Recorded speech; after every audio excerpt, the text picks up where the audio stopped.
வணக்கம் நண்பர்களே, இது வீடியல் விளாக்ஸ் வீக்கெண்ட் குட்டி ஸ்டோரிஸ். ஒரு ஊரில் நம்ம வீக்கெண்ட் குட்டி ஸ்டோரிஸில் நிறைய விதவிதமான ஸ்டோரிஸாக போடணுன்னு தான் ஆசைப்பட்டு இதை ஆரம்பித்தோம். அது நல்லா தான் போயிட்டுருக்கு. இந்த வீக் குட்டி ஸ்டோரிஸில் நம்ம எதை பற்றி பார்க்கலாம் அப்படின்னா, sir Arthur Conan Doyle Sherlock Holmes எழுதினார் இல்லையா, அவர் எழுதினவரே அவரோட லைஃப் எப்படி இருந்துச்சு, என்ன விஷயங்கள்லாம் அவரை ஷெர்லாக் ஹோம்ஸ் எழுத வச்சுச்சு அப்படின்றதெல்லாம் இந்த கதையில பார்க்கலாம். நாம கதை கேட்கறதுக்கு முன்னால நம்ம சேனலுக்கு சப்போர்ட் பண்ண அனைத்து நல்ல உள்ளங்களுக்கும் நன்றி. தொடர்ந்து சப்போர்ட் பண்ணுங்க. வாங்க சர் ஆர்தர் கோனன் டாயில் அவரை பத்தி தெரிஞ்சுக்கலாம். சர் ஆர்தர் கோனன் டாயில் அவர் 22 மே மாதம் 1859 எடின்பர்க்ல ஸ்காட்லாண்ட்ல பிறந்தாரு. இவர் 1881 பேச்சுலர் ஆஃப் மெடிசின், அதாவது எம்பிபிஎஸ் முடிச்சாரு. 1885 எம்டி முடிச்சாரு. இப்போ நிறைய தீவிரமா கேள்வி கேட்கறவங்கள, அப்படி இருக்குமோ இப்படி நடந்திருக்குமோ, எந்த விஷயமா இருந்தாலும் துருவி துருவி கேள்வி கேட்கறவங்கள, அதை கெஸ் பண்ணி ஆராய்ச்சி பண்றவங்கள நம்ம என்னன்னு சொல்வோம்?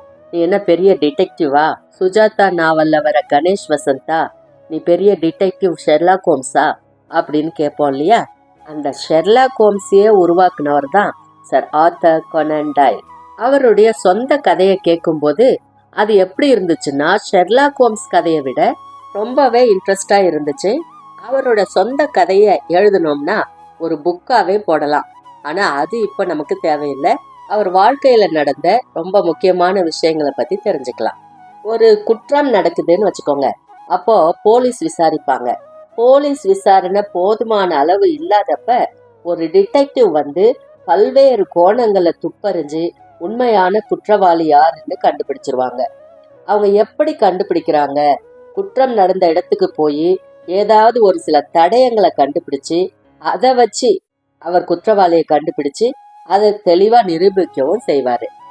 எத்தனையோ சினிமாக்கள்ல பார்த்திருப்போம், எத்தனையோ துப்பறியும் கதைகளை படிச்சிருப்போம். சுஜாதாவுடைய துப்பறியும் கதைகள்ல வர கணேஷ் வசந்த் ரொம்ப ஃபேமஸ், அதை படிச்சிருப்போம். உலகத்துல உள்ள எல்லா மொழிகள்லையும் இருக்கிற இந்த கிரைம் டிடெக்ஷனுக்கு ஆரம்பமே ஷெர்லாக் ஹோம்ஸ் தாங்க. இந்த ஷெர்லாக் ஹோம்ஸை உருவாக்குன சர் ஆர்தர் கோனன் டாயில் 70 வருஷங்க வாழ்ந்திருக்காரு. அவரோட 71வது வருஷம் இறந்துட்டாரு. 70 வருஷ வாழ்க்கைய இவ்வளவு சாகசங்களோட ஒரு மனிதரால வாழ்ந்திருக்க முடியும் அப்படின்றது ரொம்பவே ஆச்சரியமா இருக்கு. அந்த காலத்திலேயே ஒரு மனுஷன் இப்படி எல்லாம் வாழ்ந்திருக்காரு அப்படின்றது நம்புற மாதிரி இல்லைன்னாலும் அதுதான் உண்மை. இவரு ஷெர்லாக் ஹோம்ஸ் அப்படின்ற கதாபாத்திரத்தை எப்படி உருவாக்குனாரு, எதை மாடலா வச்சு உருவாக்குனாரு அப்படின்னா, டாக்டர் ஜோசப் பெல் அப்படின்னு ஒரு ப்ரொஃபசர் இருந்தாராம் அவர் காலேஜ் படிக்கும் போது. அவர் எப்படி மைன்யூட் டீட்டெயில்ஸை ஒரு பேஷண்டோட கண்டிஷனை வச்சு கண்டுபிடிப்பாரு, அப்சர்வ் பண்ணுவாரு அப்படின்றத பார்த்து வியந்து போய் இவர் எப்படி இப்படியெல்லாம் கண்டுபிடிக்கிறாரு அப்படின்ட்டு அதுல இம்ப்ரெஸ் ஆகி வந்ததுதான் Sherlock Holmes. Doctor Joseph Bell அவரோட டயக்னாஸ்டிக் டிடெக்ஷன் தான் இவரோட கதாபாத்திரமான ஷெர்லாக் ஹோம்ஸ்க்கே மாடலா இருந்துச்சு. இந்த ஷெர்லாக் ஹோம்ஸ் முதல்ல அறிமுகமானது ஸ்டடி இன் ஸ்காட்லாண்ட் 1887 அவரோட முதல் ஷெர்லாக் ஹோம்ஸ் கதை. சர் ஆர்தர் கோனன் டாயில் ஒரு டாக்டரா பிராக்டிஸ் பண்ணிட்டு இருக்கிறவருக்கு வேற எதுக்குமே டைம் இருக்காது இல்லையா? ஆனா அந்த பிஸியான வாழ்க்கைக்கு நடுவுல அவர் என்னெல்லாம் செஞ்சிருக்காருன்னு பாருங்க. எல்லாத்தையும் சொல்லணும்னா டைமே போதாது. ஒரு சில சுவாரஸ்யமான விஷயங்களை பத்தி தெரிஞ்சுக்கலாம். அவர் என்னென்ன செஞ்சிருக்காரு அப்படின்னு பார்க்கலாம். ஷெர்லாக் ஹோம்ஸ் அப்படின்ற பாப்புலரான கதாபாத்திரம் வர கதைகள் 4 நாவல்கள், 56 சிறுகதைகள் எழுதியிருக்காரு. அவரும் எடுத்த உடனே ஒன்றும் ரொம்ப ஃபேமஸ் ஆகல. அவரோட முதல் கதை எழுதி அனுப்பிச்சப்போ எல்லா எழுத்தாளர்களுக்கும் அமைஞ்ச மாதிரி தான், யாருமே பிரசுரிக்க தயாரா இல்லை. அவர் எழுதி அனுப்பின கதையெல்லாம் அவருக்கே திரும்ப திரும்ப வந்துருச்சு. ஆனாலும் அவர் முயற்சியை விடல, திரும்ப திரும்ப அனுப்பிக்கிட்டே இருந்தாரு. அதுக்கப்புறம் இவர் அனுப்பிச்ச கதையை முதலா ஒருத்தர் வாங்கி பப்ளிஷ் பண்ணி இவருக்கு அந்த காலத்துல 25 பவுண்ட்ஸ் கொடுத்திருக்காரு. 25 பவுண்ட்ஸ்க்கு உருவாக்கப்பட்ட கதாபாத்திரம் 100 வருஷங்களை தாண்டியும் வாழும்னு சொன்னா நம்ப முடியுதா? ஷெர்லாக் ஹோம்ஸ் எவ்வளவு பாப்புலர் அப்படின்னா அவரை வச்சு 4 நாவல்கள், 56 சிறுகதைகள் எழுதியிருக்காரு. ஒரு கட்டத்துல அது அவருக்கே போர் அடிச்சிருக்கலாம்.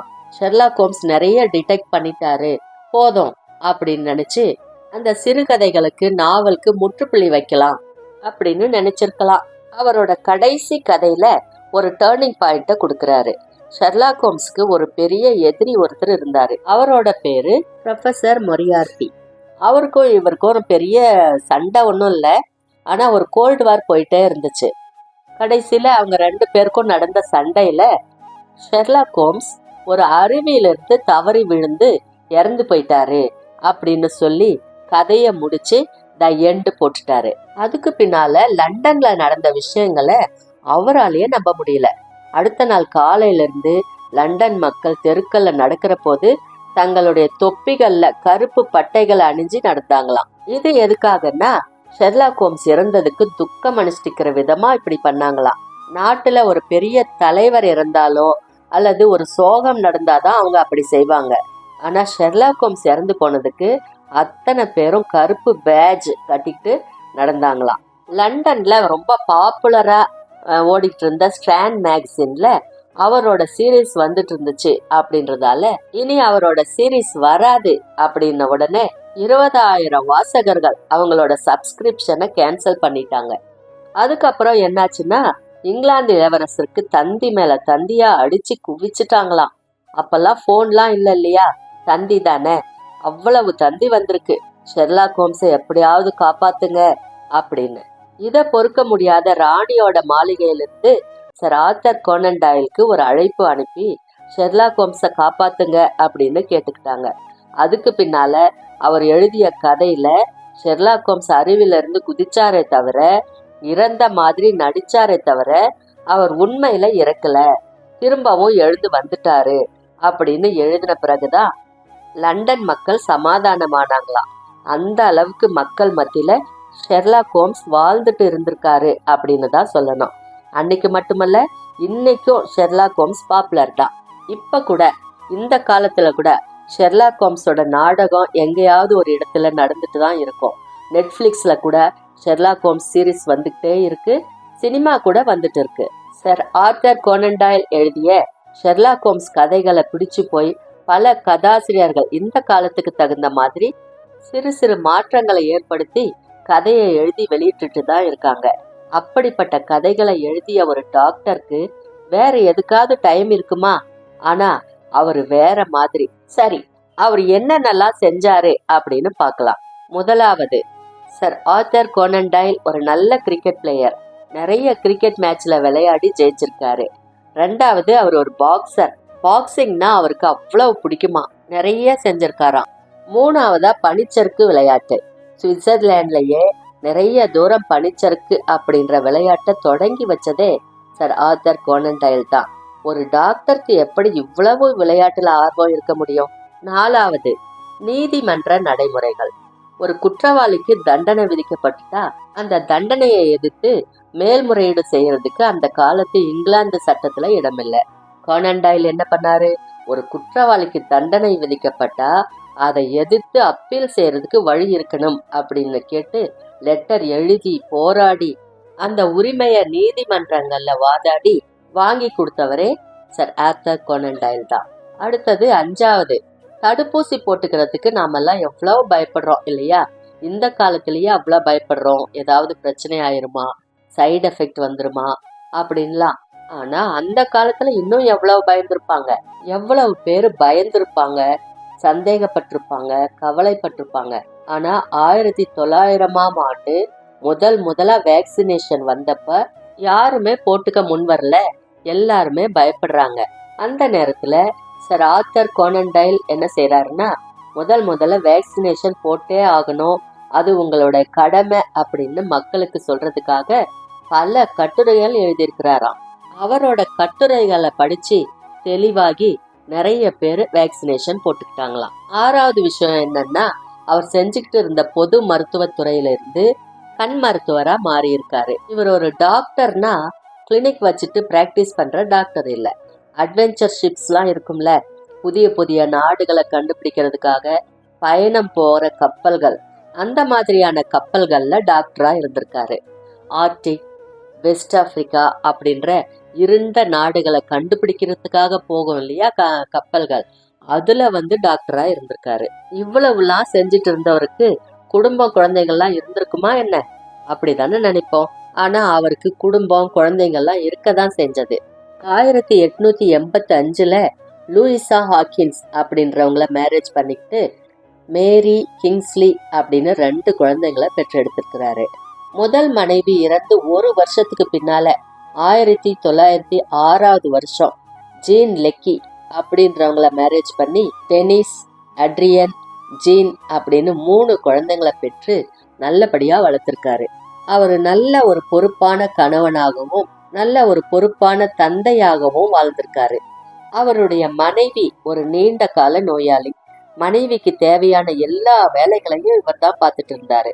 இவருடைய மனைவி இரவு நேரங்கள்ல வலியினால தூக்கம் வராம கஷ்டப்பட்டுட்டு இருந்தாங்களாம். அவங்க அந்த வலிய மறக்கிறதுக்காகவும் தூங்குறதுக்காகவும் கதைகளையும் நாவல்களையும் படிச்சு காமிக்கிற வேலையும் அவர் செஞ்சிருக்காரு. அந்த நேரத்துல ஃபேமஸா இருந்த எல்லா எழுத்தாளர்கள் கிட்டையும் தொடர்புல இருந்திருக்காரு. 7வதா அவர் என்ன செஞ்சிருக்காரு பாருங்க. 1900ஆம் ஆண்டு இங்கிலாந்து முழுவதும் இருந்த ஒரு பெரிய பிரச்சனை என்னன்னா, பெண்களுக்கு வாக்குரிமை கொடுக்கறதா வேண்டாமா.